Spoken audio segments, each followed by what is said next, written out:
अक्सर बड़े पल चुपचाप हमारी जिंदगी में आते हैं।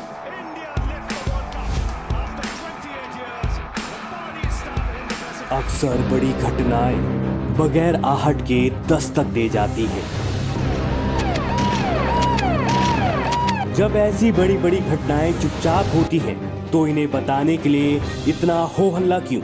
अब खबर देखिए सिर्फ खबर के नजरिए के साथ, आपके अपने खबर आप तक इंडिया न्यूज के साथ।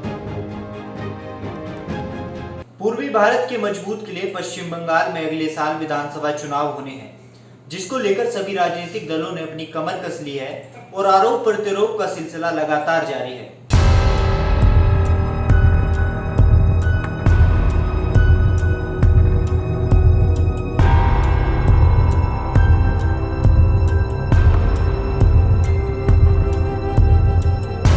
पश्चिम बंगाल और बंगाल की खाड़ी के बीच बसे पश्चिम बंगाल में खूबसूरत घाटियों से लेकर चाय के बागानों की ताजगी है, तो कहीं सुंदर वन की विविधता है। धार्मिक और सांस्कृतिक तौर पर जितना ही ये राज्य समृद्ध है, उतना ही राजनीतिक तौर पर ये राज्य जागरूक भी है। अब बंगाल में अगले साल विधानसभा के चुनाव होने हैं, जिसको लेकर सभी राजनीतिक दल अपनी अपनी तैयारियों में जुट गए हैं।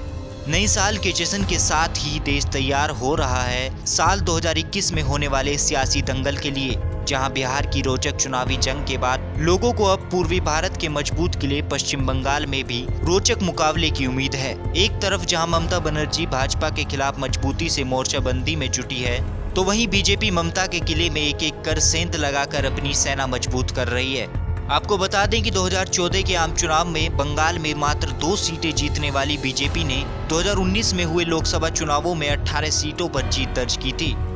वहीं अगर लोकसभा चुनाव के नतीजों का विधानसभा सीटवार विश्लेषण करें, तो विधानसभा की कुल 294 विधानसभा सीटों में से बीजेपी ने लगभग 130 विधानसभा क्षेत्रों में बढ़त बनाई थी। वहीं सत्तारूढ़ दल टीएमसी को मात्र 158 सीटों पर बढ़त मिली थी। ऐसे में जब अगर पश्चिम बंगाल में विधानसभा चुनाव है, तो वहाँ बीजेपी और टीएमसी के बीच कांटे का मुकाबला देखने को मिलना तय माना जा रहा है। अगले साल यानी 2021 के शुरुआत में एक साथ देश के 5 राज्यों में विधानसभा चुनाव होने वाले हैं, जिनमें पश्चिम बंगाल, असम, तमिलनाडु, केरल शामिल हैं। भले ही 5 राज्यों में चुनाव होने हों, लेकिन सबसे ज्यादा नजरें जिस पर रहेंगी वो है पश्चिम बंगाल में होने वाले विधानसभा चुनाव। दरअसल यहाँ ममता बनर्जी की टीएमसी और बीजेपी के बीच कांटे का मुकाबला होने की संभावनाएं हैं। वहीं इन दोनों दलों के अलावा लेफ्ट कांग्रेस गठबंधन के साथ साथ अलग अलग राज्यों की छोटी छोटी पार्टियों ने भी बंगाल की चुनावी रणभूमि में किस्मत आजमाने का दांव चला है।